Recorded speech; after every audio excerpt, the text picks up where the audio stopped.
Hi, this is Sweet June. How's everybody doing today? I'm back. Um, it is freezing up here in Michigan. It is so cold. I am freezing. I don't know. I'm just gonna pray, make it a matter of prayer, and I really, really want to get out of Michigan. I seriously do. I mean, I don't know how many more of these winters I can take. It is literally freezing up here. It is freezing. We are in the single digits. And the older you get, if anybody lives in Michigan or Illinois or any other eastern uh, where there's snow, where it snows, you know what I'm talking about. As you get older, it gets harder on your body. My aches and pains are starting to creep up on me. So I just pray that I can get through the winter. I pray that I can get through this winter. And then I feel drained. I feel drained. Like it's hard for me to get my energy up. So I definitely have more energy in the warmer months. So anyway, it is what it is. Um, anyway, I'm back. I'm doing my part 3 of single mom tips. Um, like I said, I, I wrote quite a few tips on here, so um, that's why it's taken me so long to get through them. So this is part 3 of single mother tips. Now, left off at number 7. Now I'm on to number 8. Number 8 is never discipline your children out of anger. It is not good to discipline your children out of anger. Um, I know I made that mistake a few times as when I was raising my children, and it's really not a good idea. I mean, um, when your child does something, and if it's something that makes you angry, it's best just to relax, take a breather, woosah, and then go back and deal with the situation. But if you react immediately, you might wind up disciplining out of anger, which is not good because you could wind up hurting the child. When you go to whoop them, whatever, you might wind up hurting them. So it is not a good idea to discipline your children out of anger because there's a fine line between discipline and abuse.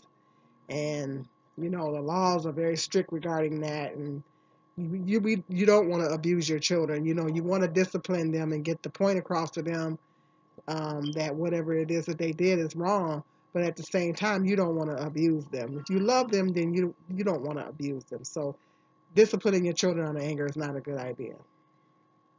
Number 9, constantly tell your children that you love them. Give lots of hugs, give lots of kisses. I know as my children were growing up, I gave lots of hugs and lots of kisses, and I always let them know how much I loved them. And they need to hear that, especially in this day and age.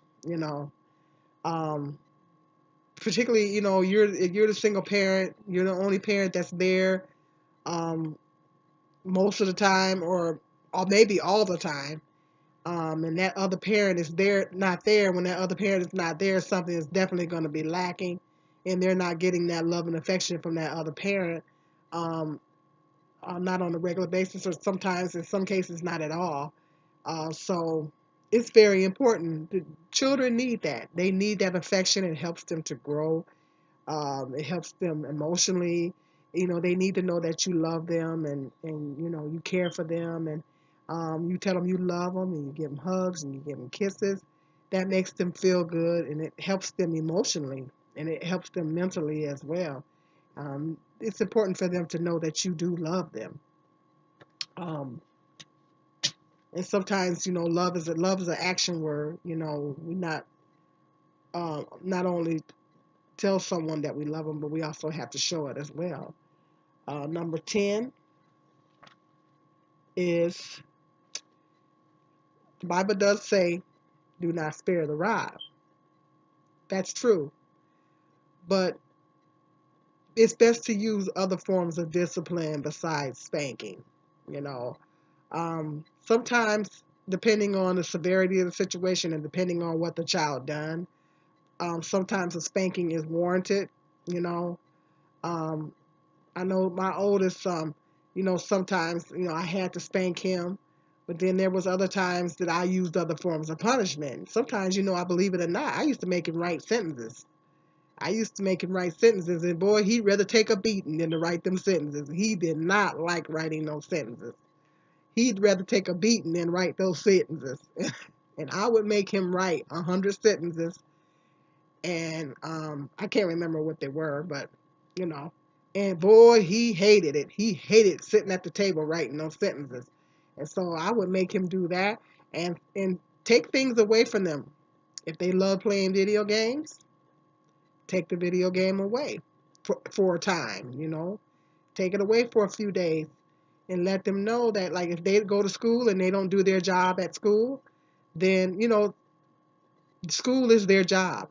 A child to a child, um, school is their job. It is their job to go to school and do their work and do what they're supposed to do. When they go to school and they don't do their job, which my oldest son quite a few times didn't do his job at school, I would take things away from him. I would take, if he liked to play the video game, I would take it away for a time.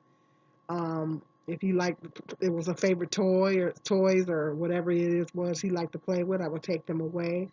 If he liked going outside, particularly when the weather was nice, he would have to stay in. He got grounded quite a bit, and he got grounded, and he had to stay in, and he didn't have an opportunity to go out and play with his friends.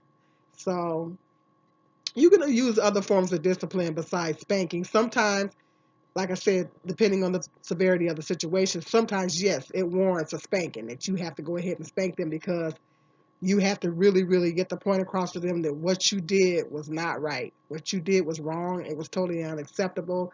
I will not tolerate you doing this again. And sometimes a spanking is, you got to get that. Through a spanking, you got to get that point across to them. But make sure that when you spank your child that you talk to them afterwards, before and after, and let them know that way they have a clear understanding as to why they got the spanking. But sometimes, like I say, you can use other forms of punishment because sometimes, if a child, I know sometimes my oldest spankings didn't do no good. I'd spank him and then he'd go back and do the same thing. Sometimes it carried more weight when I would take uh, a video game away or take certain things away, or I didn't give him the opportunity to go outside and play with his friends. Sometimes that carried more weight than the actual spanking because they know that when you give them a spanking, they can get up and go about their business. But if you keep them in the house for a few days, well, that has more effect. It has more of a lasting effect. And so it's they know that whatever it is what they that they did has consequences, and that's the consequences. That means you have to stay. I know when I was a kid, when I got punished and I had to stay inside, um, man, I'd rather take a beating than not being able to go outside, particularly if it was a nice day. Standing on the porch and looking and seeing all the other children playing, and I couldn't go out. Boy, that was the worst thing. I'd rather take a beating. So nowadays, I know these kids nowadays they spend a lot more time indoors because of a lot of things on more things on television. Video games are getting more sophisticated, so children nowadays are spending more time indoors than they are outdoors. They got the tablets and computer games. They got all kinds of stuff now, so you can take those things away. If they have a tablet, take it away. If they like to play on the computer, take it away. If they like to play video games, take it away for a time period. And that'll get their attention, and that'll let them know that, hey, what you did was not acceptable. That was number 10. Number 11, do everything you can to keep the child's life stable. Do everything you can to keep that child's life stable, meaning keeping a roof, doing everything you can to keep a roof over that child's head, Making sure the utilities, any utilities that you have to pay is paid. Making sure that you keep the. I know I had a friend one time, and um, she had kids, and um, she would go out and buy the children clothes instead of paying one of her bills, or even would take part of the rent money and go buy the children clothes. She was kind of obsessed with her children having nice clothes, and so I would have to tell her that keeping a roof over your children's head is a part of maintaining them and taking care of them. I had to, I told her that a couple of times. I said, keeping a roof over your children's head is just as important, if not more important, than keeping clothes on their back. And so you got to have your priorities in order. Um, Make sure you have your priorities in order, and um, keeping a roof over their head, keeping the utilities paid, making sure that I know that if you're financially, I know I struggled a lot financially and you're having those problems. Um, there's always assistance, which bring me to, oh, that's not number 12. But anyway, do everything you can, do with everything that it is that you can to keep your children's life stable, you know, because stability is very, very important to children. It's very important to children that they have stability. Stability is very important. So if you can keep a roof over their head, try not to move around so much. Um, Try to maintain a stable home for them. Keep a roof over their head. Those things are very vital. And those things are very important. The more stable their life is, the better they will do in school, and the better they will do. They will be better off mentally, emotionally, and physically if you try to keep their lives as stable as possible. Number 12 is do anything you can to get an education, um, and to get some skills so you can get uh, a livable, you can get to a place to where you can make a livable wage to where you can support your children. That's very vital. But I wouldn't recommend. I went to school and it didn't seem to do me any good because I'm still not making good money. So I'm a little frustrated right now because I went to school for a lot of years and I'm not, you know. But at the same time, I don't. Statistically, people with degrees make more money. But I would say I would give you this advice: try very hard not to get a lot of student loans. And if you're going to go to college, go. If you can get something with a 2 year that only requires a 2 year degree and you can make a decent living off of it, do that. But if you do go to college, go into something that you know that it's a marketable field, and you know that you're going to get that you will be able to get a job, that 9 times out of 10 you will be able to get a job in. Case in point, nursing. Nursing is a field, is a very intense major to go into, but once you get your degree, you can go all over the country and get a job, and you know you're going to get paid. So I wouldn't recommend getting a liberal studies degree. I wouldn't recommend getting the degree that you may not even get a job in, or get a low paying job. If you do go to college, make it worth your while and go into something that you will be able to take that degree or certification. And you can go to trade school, but make sure that when you go to trade school, that you get something that you know you're going to be able to get a job in, and you can make at least a decent living. And I think that's a mistake I made. I went into something that um, I don't know if I'll even be able to get a job in, and I didn't even get my bachelor's anyway. So, and try to stay out of student loan debt as much as possible. That's tip number 12. Tip number 13, take very needed mommy breaks. Very important to take mommy breaks. Try to take as many as you can take. If it's good if you have a support system, like if you got family and friends that's willing to take the kids off your hand for a while. Those mommy breaks are important because it's going to help you with your stress. It's going to help you de-stress and get some time to yourself, and you give you the opportunity to de-stress and relax and all that kind of stuff. That way you won't be so stressed out. When you are dealing with your children, you're not all stressed out and everything and wore out like that.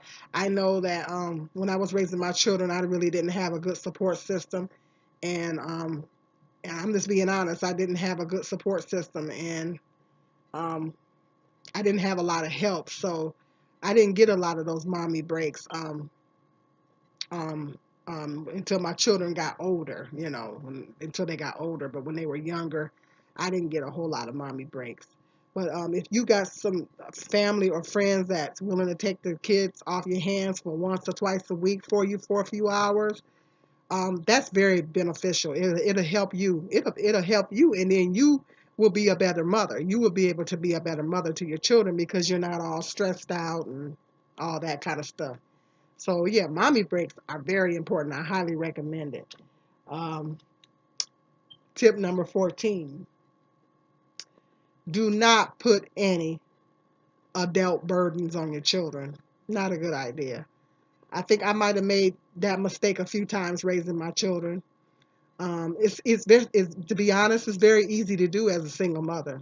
As a single mother, it's very easy to do. Um, but try really hard to not do that.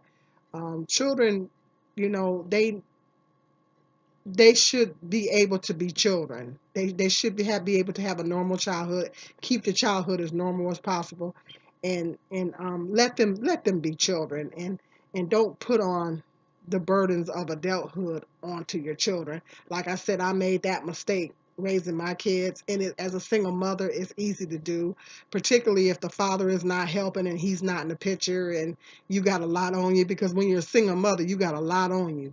There's a lot on you, and so sometimes that's easy to do, but try really, really, really hard to not do it. Because you want your kids to be children, and not be having to worry about adult problems. And they're just a child. It's not good on them mentally. It's not good on them emotionally. Um, Tip number 15. This video is going to go a little over because I'm going to tie this up in this video. I'm going to wrap this up in this video. Tip number 15: do a lot of praying. Lots of prayer. Lots, lots, lots, and lots of prayer is needed when you are a single mother. The more praying you can do, the better, because you're going to need it. Prayer, you're going to need to pray, and you're going to have to keep the lines of communication open with Jehovah God. And if you pray, He will help you. I trust and believe. I'm a living testimony. He can definitely help you. Prayer works.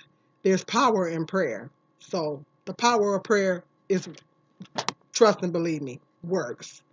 Definitely do a lot of that. Tip number 16: try as much as possible to stay out of debt. Big mistake that I made is I got myself in a whole lot of debt that now I have no idea how I'm gonna get out of it. I'm referring back to tip number 15, and I'm doing a lot of praying. um, Big, huge mistake that I made. Please do not try really hard to not get yourself in a lot of debt. Credit cards and all that. Um, if you got to buy it on credit, you don't need it, you know? So try really hard to not get yourself in a lot of debt. You're going to save yourself a lot of problems, because these creditors can garnish your wages. And I've had that happen to me a few times, and it's not fun. When you're trying to support your kids and you're trying to put food on your table and pay rent and all that, and then now you got these people in your check. I learned how to get, I'm learning how to get around it, but now you got these people in your check. I've had it happen a few times. Very, very extremely stressful. Extremely stressful, because then now you got to figure out how to take what money you already struggling with the money you got. Now you got these people in your check. Now you got to worry about how to take this money that after they done took they cut out, and pay all your bills with. So try really hard as much as possible to not get into debt. Try to stay debt free as much as possible. Tip number 17. Don't be ashamed to get financial assistance. Don't be ashamed. Do not be ashamed to get financial assistance. I know that there's a lot of stigma. There's a lot of stigma to getting public assistance. People look down on people that get public assistance. But you know what? I look at it like this: people don't pay my bills. Um, and don't be too proud. You know, a lot of people be dealing with pride, and the problem with having too much pride is that you wind up suffering, and your children can wind up suffering when you have too much pride. It is having too much pride is not a good thing. You know what I always say? I've always said, pride never put any food on my table. Okay, pride never paid any of my bills. Pride never kept a roof over my head. So you got to think about it in those terms. Pride is not going to put food on your table. Pride is not going to pay your bills. Pride is not going to put a roof over your head. So you have to think about it in those terms. Having too much pride is not good, and you can't worry about what other people think. At the end of the day, you can't worry. There's a lot of stigma to getting um, assistance, Section 8, food stamps, or whatever. There is a lot of stigma involved, and black women, we seem to get judged more harshly in those areas. But like I say, at the end of the day, who's paying your bills? None of those people are paying your bills. They don't know your situation. If you out here and you're trying to work and you're trying to do the best you can, and you know you're doing the best you can, sometimes we're working full time and we're still struggling and we still need the help. And there is because these employers don't pay you a livable wage.